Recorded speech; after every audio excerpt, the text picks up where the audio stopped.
Je m'appelle Catherine Sanders. J'ai eu 32 ans au printemps dernier et, pendant la majeure partie de ma vie, j'ai su exactement quelle était ma place au sein de ma famille, derrière ma sœur. Rachel, ma sœur aînée de 3 ans, était l'enfant chéri. C'est elle qui recevait les sourires, les éloges, les deuxièmes portions et la meilleure chambre. Elle faisait tout bien, du moins selon nos parents. Elle s'est mariée à 24 ans, a eu 2 garçons avant ses 27 ans, préparait des gratins maison et envoyait ses cartes de Noël en septembre. Et moi? Je suis resté célibataire, concentré sur ma carrière, et je louais un appartement tranquille à l'autre bout de la ville où personne ne me demandait pourquoi je ne m'étais toujours pas installé. J'avais un 401K, un Ross IRA, et aucune intention de demander de l'aide à qui que ce soit. Apparemment, ces choses ne comptent pas quand on ne porte pas d'alliance. Mes parents, Linda et Jerry, ne l'ont jamais dit ouvertement, mais leurs questions avaient toujours un certain poids. Ne veux-tu pas d'enfant avant qu'il ne soit trop tard? Les garçons de ta sœur grandissent si vite. C'est dommage qu'il n'ait pas de cousin. Tu es toujours dans cet appartement, hein? J'ai appris à hocher la tête et à changer de sujet.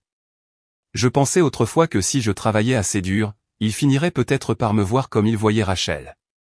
Mais la vérité s'est installée, lentement, comme la poussière que l'on ne remarque plus sur les étagères.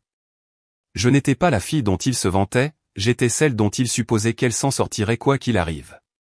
Pourtant, je ne me suis jamais plainte.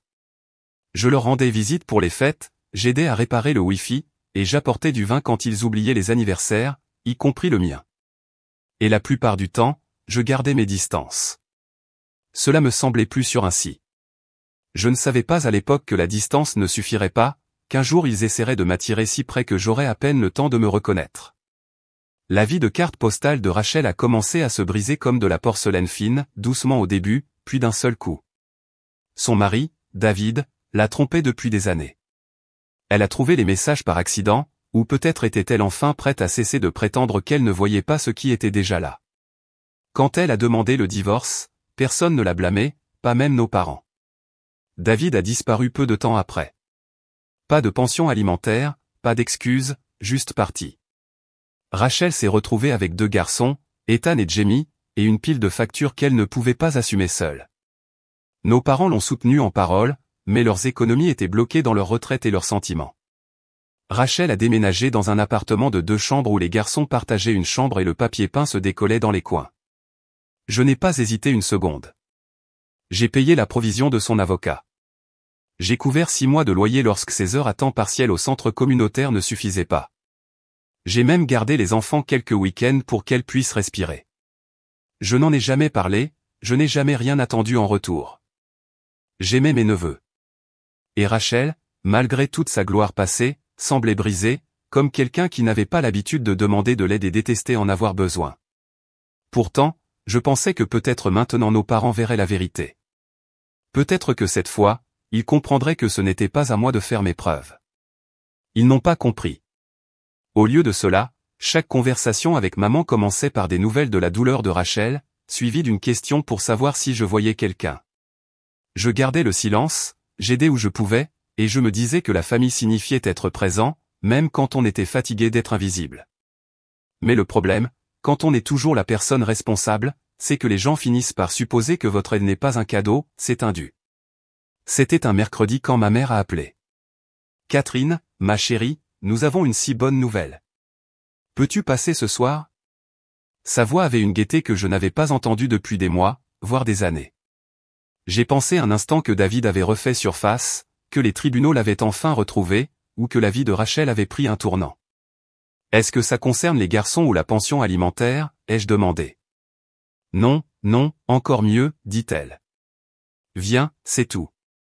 Ton père est déjà à la maison, et Rachel sera là aussi. J'ai traversé la ville en voiture après le travail, fatiguée mais curieuse. Il y avait quelque chose d'étrange dans son ton, trop répété, trop suave. Mais je me suis dit de ne pas trop y penser. Peut-être que pour une fois, c'était vraiment une bonne nouvelle. Quand je suis entré dans le salon, ils étaient déjà assis, papa sur le fauteuil inclinable, maman perchée sur le bord du canapé, et Rachel à côté d'elle, souriant nerveusement. Sur la table basse se trouvait un dossier en manille. La voilà, dit papa en se levant pour me prendre dans ses bras, puis il me tendit le dossier. Jette un œil. À l'intérieur se trouvait une pile de documents lourds de jargon juridique et de logos immobiliers. En haut, contrat de prêt hypothécaire. Qu'est-ce que c'est, ai-je demandé. C'est pour la nouvelle maison de Rachel, rayonna maman. Nous avons utilisé la plupart de nos économies et une partie de notre retraite pour la compte. N'est-ce pas merveilleux? J'ai cligné des yeux. Vous avez acheté une maison? Oui, dit-elle. Un endroit charmant. 3 chambres, un grand jardin pour les garçons. Ils ont besoin de stabilité. Cet appartement n'est tout simplement pas suffisant. J'ai regardé Rachel, qui a fait un petit signe de tête mais n'a rien dit. C'est super, dis-je honnêtement. Les garçons vont adorer. J'ai commencé à rendre le dossier. Non, non, ceux-là sont pour toi, dit maman en le poussant de nouveau vers moi. Que veux-tu dire, pour moi? Papa s'éclaircit la gorge. Nous en avons discuté en famille, et nous avons décidé que tu prendrais en charge le prêt hypothécaire. Tu économises depuis des années. Tu peux facilement faire les paiements. Rachel ne peut pas se le permettre, ajouta maman doucement. Elle fait tout ce qu'elle peut, mais les garçons ont besoin de ça. La pièce devint silencieuse. Je sentais tous les yeux sur moi.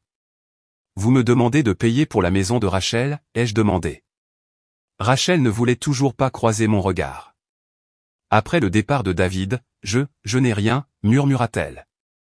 Je ne peux pas leur donner ce dont ils ont besoin sans aide. J'ai de nouveau regardé le prêt hypothécaire. Le montant était stupéfiant. J'ai déjà payé pour son divorce, dis-je à voix basse, et une demi-année de loyer. J'économise depuis 10 ans pour ma propre maison, ma chérie, dit maman en tendant la main vers la mienne. Nous t'avons élevé. Nous avons tant fait.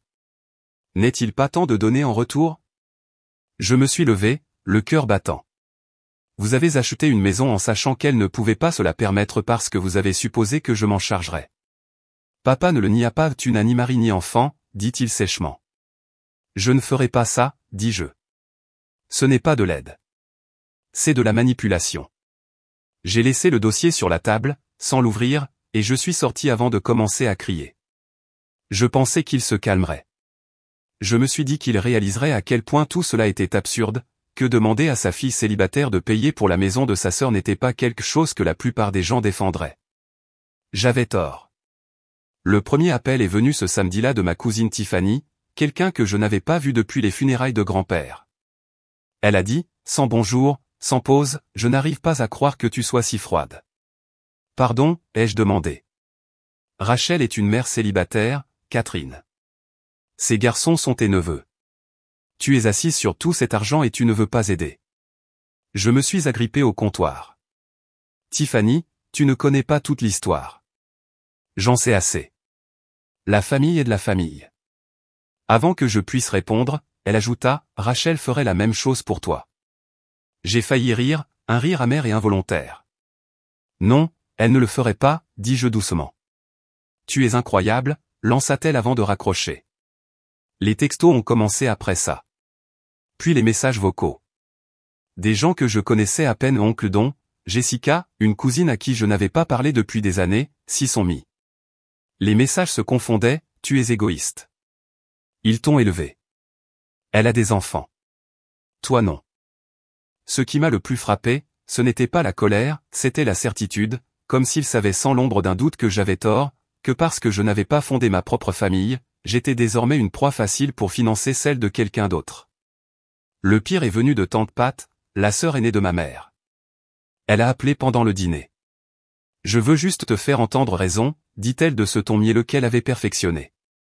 Tu ne rajeunis pas, Catherine. Qui sait si tu auras un jour des enfants? Au moins de cette façon, tu contribuerais à l'avenir de ta famille. Alors, parce que je suis célibataire, dis-je, je dois une maison à Rachel? Ne sois pas dramatique. Ils ont besoin d'aide, et toi, eh bien, tu es en position de la donner. Cette nuit-là, j'ai bloqué tous les numéros qui s'étaient manifestés, un par un. S'ils ne pouvaient pas respecter mes limites, ils ne méritaient pas ma tranquillité. Et au fond de moi, je savais quelque chose que je n'avais pas voulu admettre. Il ne s'agissait pas de la maison. Ça n'a jamais été le cas. 2 mois passèrent. Je n'ai pas eu de nouvelles de mes parents, de Rachel, ou de quiconque que je n'avais pas déjà bloqué. Je me suis plongé dans le travail, j'ai marché le matin, et j'ai laissé le silence devenir quelque chose qui ressemblait à la paix. Puis l'enveloppe est arrivée. Elle est arrivée un jeudi, épaisse et d'apparence officielle.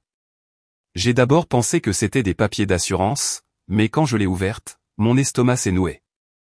Ils me poursuivaient en justice. Linda et Jerry Sanders, mes parents, avaient déposé une plainte civile formelle. Ils demandaient 350 000 $ en remboursement pour les dépenses liées à l'éducation de Catherine Sanders. Je l'ai lu 2 fois, 3 fois. Chaque ligne était plus froide que la précédente. Ils listaient la nourriture, les vêtements, l'éducation. Ils incluaient une section intitulée « Le soutien émotionnel pendant l'adolescence », que je ne pouvais lire sans rire. Ils ont même essayé de compter les vacances de quand j'avais 6 ans. Et à la fin, en langage clair, fonds à utiliser pour finaliser le prêt hypothécaire de la propriété Sanders achetée pour Rachel Sanders et ses enfants mineurs. Ils n'étaient pas subtils. Ils ne prétendaient même pas que c'était une question de principe. J'ai appelé la meilleure avocate que j'ai pu trouver. Jennifer Matson m'a reçu le lendemain. Elle portait des lunettes, parlait comme si elle avait vu pire, et n'a pas scié une seule fois pendant que j'expliquais tout. Ils n'ont aucun droit légal sur votre argent, dit-elle sèchement en feuilletant le dossier. Les parents ont l'obligation de subvenir aux besoins de leurs enfants mineurs. Il n'y a aucune attente légale de remboursement. Alors pourquoi me poursuivre en justice, ai-je demandé. Jennifer haussa les épaules. Tactique de pression. Ils pensent que vous céderez pour éviter le tribunal, ou ils croient sincèrement que vous leur devez quelque chose. Je me sentis engourdie, puis en colère, puis honteuse de ressentir l'un ou l'autre. Au cours des 3 semaines suivantes, j'ai tout rassemblé, la preuve des 7 200 $ que j'avais payés pour le loyer de Rachel, le chèque de 5 500 $ pour son avocat spécialisé en divorce, les virements bancaires à mes parents au fil des ans, 500 $ par-ci, 1000 $ par-là, et les textos de ma mère demandant juste un petit coup de main quand la pension de papa était insuffisante. J'ai retrouvé des reçus que je ne me souvenais pas avoir gardés, j'ai extrait des archives de vieux comptes de courriel. Chaque ligne était un souvenir que je n'avais pas demandé à revisiter. Quand la date du procès est arrivée, je portais un pantalon gris et un chemisier que ma grand-mère m'avait donné des années auparavant. Je n'ai apporté que ce dont j'avais besoin, ainsi que mes grands-parents, Walt et Maggie, qui sont venus en signe de défi silencieux envers leur propre fille. Grand-mère m'a serré la main. Ce qu'ils font n'est pas bien, chuchota-t-elle. Mais ça, tu le sais déjà. De l'autre côté de l'allée, mes parents étaient assis avec Rachel à leur côté. Elle regardait partout sauf vers moi. Je me suis dit de respirer, de ne pas espérer. Il ne s'agissait pas de les faire changer d'avis. Il s'agissait de prouver que le mien comptait encore. La salle d'audience était plus froide qu'elle n'aurait dû l'être en plein été. Les murs étaient beiges, la moquette fine. Je me souviens m'être demandé qui avait choisi les chaises dures, en plastique, inflexibles, comme si elles étaient conçues pour punir l'attente. Mes parents étaient assis à gauche, Rachel entre eux, des tantes et des oncles derrière eux, des gens qui ne m'avaient pas envoyé de carte d'anniversaire depuis des années, maintenant ici pour soutenir la famille. De mon côté, il n'y en avait que 2, grand-père Walt et grand-mère Maggie.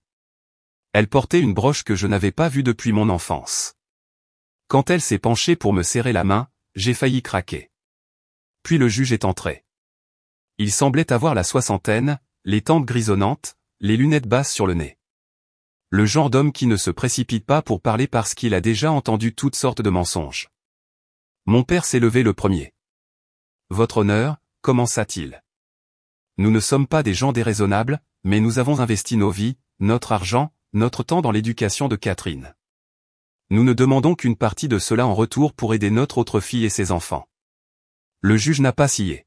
« Spécifiquement, dit-il en tournant une page, qu'avez-vous dépensé pour son éducation après ses 18 ans ? Maman et papa échangèrent un regard. Papa s'éclaircit la gorge. Eh bien, à cette époque, Rachel venait de se marier. Nous l'aidions, elle et son mari, à s'installer. Donc, clarifia le juge, vous n'avez pas contribué aux frais universitaires de la défenderesse. Non, dit maman rapidement. Mais ma mère, la grand-mère de Catherine, l'a fait. Et comme c'est ma mère, je dirais que nous l'avons soutenue indirectement. Derrière moi, grand-mère laissa échapper un léger ricanement. Jennifer se leva, calme et méthodique. Votre honneur, nous avons des documents prouvant que Madame Sanders est financièrement indépendante depuis l'âge de 18 ans. De plus, elle a fourni un soutien financier répété à la fois à ses parents et à sa sœur. Elle tendit le dossier, virement bancaire, reçu, courriel. Cela inclut $7 200 en paiement de loyer pour sa sœur, $5 500 à son avocat spécialisé en divorce, et de multiples dépôts directs à ses parents pendant des périodes où ils ont signalé des difficultés financières. Le juge examina les documents en silence, puis leva les yeux. Donc, la défenderesse ne recevait pas de soutien, mais en donnait? Correct, dit Jennifer. Ma mère s'agita sur son siège. Cet argent n'est pas pertinent, argumenta-t-elle. Nous parlons du coût de son éducation et nourriture, logement, orientation émotionnelle. Et pourquoi, exactement, demanda le juge, avez-vous besoin de $350 000 maintenant? Maman hésita, regarda Rachel. Pour aider Rachel à rembourser le prêt hypothécaire, dit-elle doucement. Silence. Même oncle Don s'agita inconfortablement derrière elle. Le juge se tourna vers Rachel. Madame Sanders, croyez-vous que votre sœur devrait être responsable de votre prêt immobilier? Rachel leva enfin les yeux. Elle n'est pas mariée. Elle n'a pas d'enfant.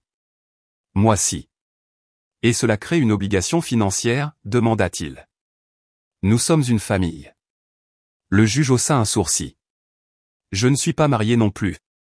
Devrais-je payer le loyer de mon greffier ou les enfants de mon huissier? Rachel cligna des yeux, ne dit rien. Le juge se tourna de nouveau vers mes parents. Avez-vous soutenu financièrement Catherine après qu'elle soit devenue adulte? Nous aidions Rachel, répéta papa. Donc, vous avez privilégié une fille par rapport à l'autre, dit-il simplement. Pas une accusation, juste un fait. Ils ne répondirent pas. Pendant l'heure qui suivit, il posa des questions difficiles. Pas cruelles, mais directes. Pourquoi avait-il supposé que je paierais? Pourquoi acheter une maison qu'il savait que Rachel ne pouvait pas se permettre? Pourquoi lier l'aide à la culpabilité et la culpabilité à la dette? Ils donnèrent le genre de réponse qui s'effondre sous leur propre poids. Quand nous sommes sortis, grand-mère m'a serré dans ses bras la première. Tu es resté solide, dit-elle. C'est plus que ce que je peux dire de quiconque d'autre dans cette pièce. Je n'étais pas sûr d'avoir gagné. Pas encore. Mais pour la première fois depuis longtemps, ce n'était pas moi qui étais jugé. Le verdict est tombé une semaine plus tard. La salle d'audience semblait plus petite la deuxième fois, peut-être parce que je respirais enfin dedans. Le juge n'a pas tourné autour du pot. Après examen des preuves, je conclus que la plainte des demandeurs est sans fondement. Monsieur et Madame Sanders, la responsabilité financière d'élever un enfant ne vous donne pas droit à un remboursement une fois que cet enfant devient adulte.